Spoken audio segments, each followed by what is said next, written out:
What's going on, guys? Recommend here. What's going on? And today we're going to be reviewing Retro-Bit's new wireless 2.4 GHz Sega Saturn pad in clear blue. Now the pad is compatible with the Sega Saturn, Sega Genesis Mini, PC, Mac, PS3, and Switch. And I have tried it with all the systems. Unfortunately, there was an issue. We'll get into that a little bit later. But I still want to give you guys my honest overview of what my thoughts are on this pad. Of course, I paid for this with my own funds, so there's no hidden agendas or anything with my review to you guys. It's an honest review. So we're going to start off with a little bit of an unboxing. I'm going to try not to spend too much time on this so I can get down to my real thoughts on the pad. So here's the front of the box. You can of course pause if you have any questions or if there's anything you want to read. Here is the top of the box, the side, and of course the back. Now let's see if I can get a little bit more focus on there, and there you go, guys. Now let's go to the inside of the box, which I just removed to save you guys time. And it comes in this nice little package. It's a little plastic box. I'm still trying to figure out what this says. I love, and I don't know what that is, but okay. And they're stepping up. At least Retro-Bit has been stepping up their packaging game over the last year with their Sega branded items. And here it is. So in this box you get, of course, the controller. You have the Saturn USB receiver, 2.4 gigahertz. You have the USB receiver for PC, Mac, of course PS3 and Switch. So we're going to go ahead and remove that so I can talk about that later. I'm going to go ahead and remove this piece here, and you have your micro USB cable and your manual. So here is the manual. It's in English, and of course it's a bunch of things you should know about how to operate it. Here's the features, how to pair. Of course, like I said, you can always pause this if you're curious as to how this thing works. And let's get into my actual thoughts now. So here's the pad itself. Let's see if I can get better lighting on it. There you go, guys. So the pad itself feels just a hair heavier than an original Sega Saturn pad, like this one here, or even the Retro-Bit right here. It's got a good weight to it, so that part is fine. The buttons themselves, so for example these here, they're clickier than the wired Retro-Bit pad, which is this one. See, as you can see, I reviewed this. You can always check the video, but these are kind of mushy. They work, but they're mushy. And here's the original Saturn pad. If you notice, it's got a nice micro switch click in there. So this is somewhere in between the original pad and the old Retro-Bit pad. So it is clicking, but it doesn't quite sound like the micro switches used in the original Saturn controller. So it may be just a different micro switch. I haven't opened it to check, but it's definitely a step up from this Retro-Bit wired controller. Another thing that I like to point out is the buttons themselves. I don't know what the rubber membrane is used underneath here, but it doesn't feel quite as good as the original Saturn pad. Now it could be because this is new and it needs to be worn in a bit, but even the buttons, they feel just more wobbly than the original pad. Like they just seems more steady. Like there's more resistance when you trying to move them around compared to these. Now that shouldn't really affect your gameplay too much. I did have a major issue. This is defective right out of the box. The C button tends to get stuck. So if you can see, here's the button, and if you press it in the wrong way, as you see, bam, it's stuck. So I could probably open it up and go ahead and maybe sand it down a bit or something, But you know, so somebody who just bought this is brand new out the box. I shouldn't have to do that, and I don't want to take any chance of violating my warranty. So I've contacted Retro-Bit, and I'm waiting on an answer for them, as well as Castlevania Ryan, who I purchased this from, and we'll see what can be done. It of course has a micro USB battery. I'll put any specs on screen right now. And unlike the original Saturn controller, you do have this home button here and this select button. Now the original Saturn controller again didn't have a select button, and one of my major concerns when I first saw this controller announced was that I was going to be hitting this button here when playing with the 6 buttons here.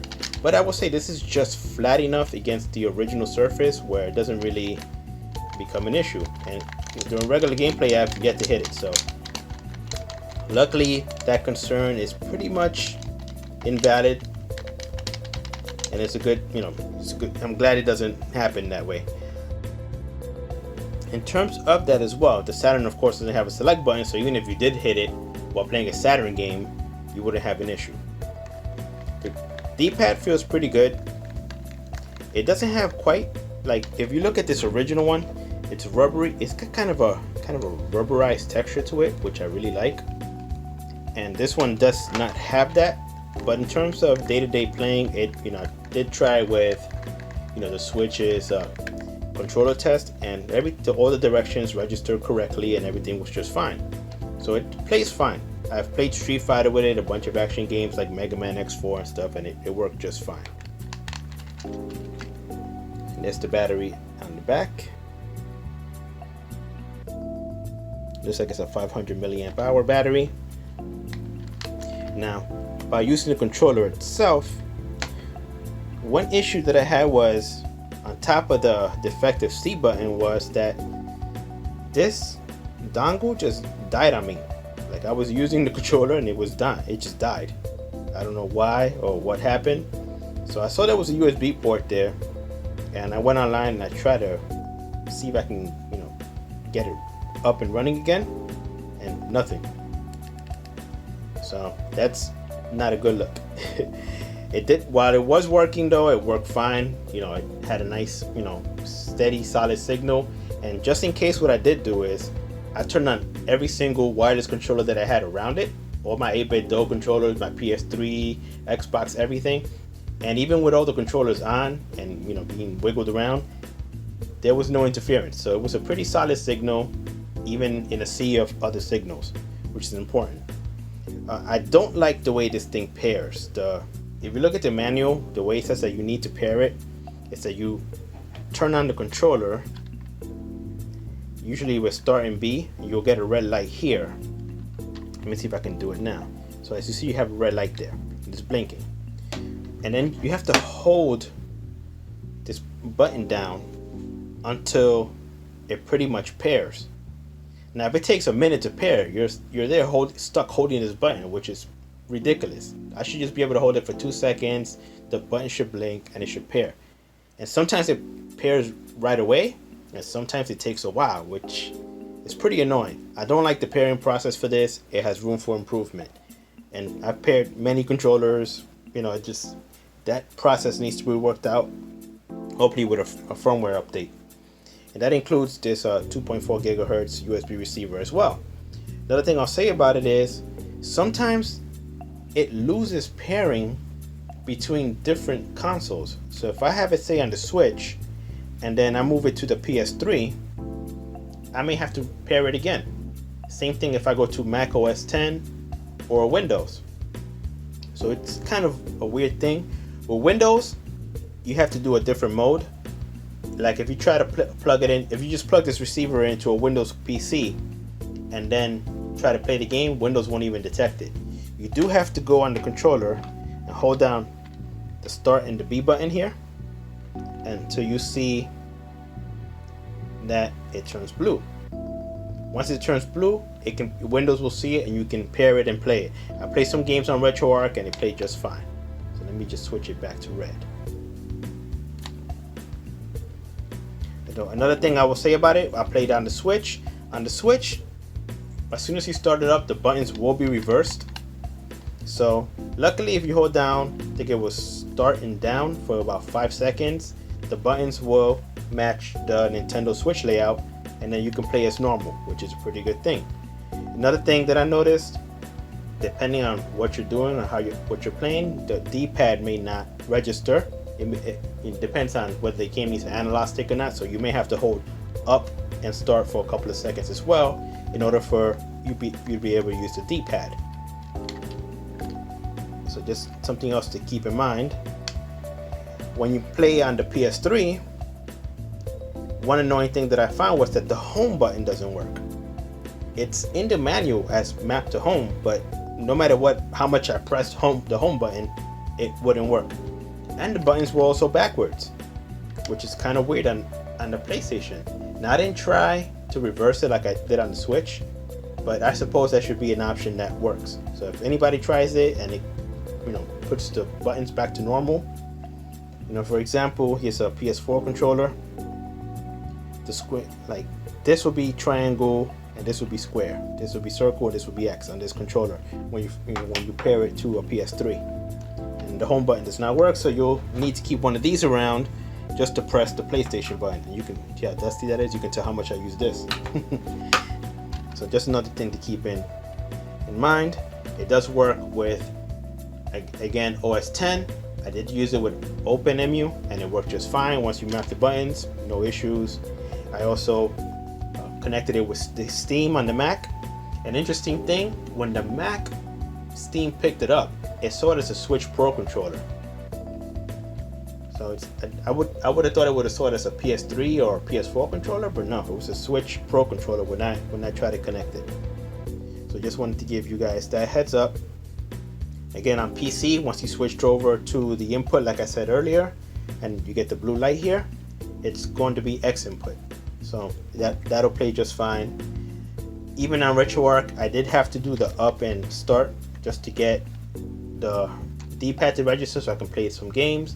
Again, it depends on what you're playing, but that seems to be the norm for this controller, at least on, again, the PlayStation 3, the Switch, PC, and even the Mac.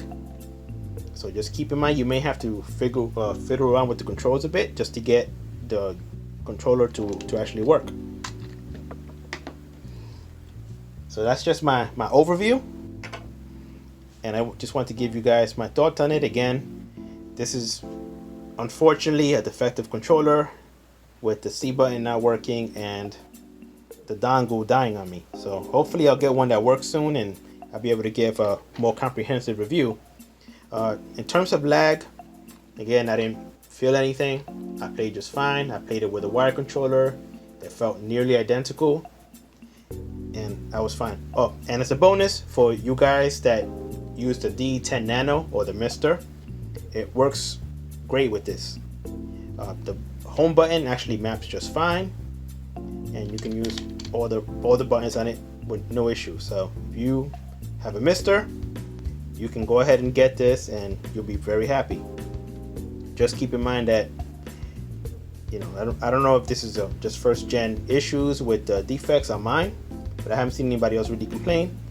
Always do your research. So again, this is Recommend. If you enjoyed this video and you have any questions on the controller, feel free to leave me a comment and I'll answer as best as I can. Thanks again, and I'll see you guys next time.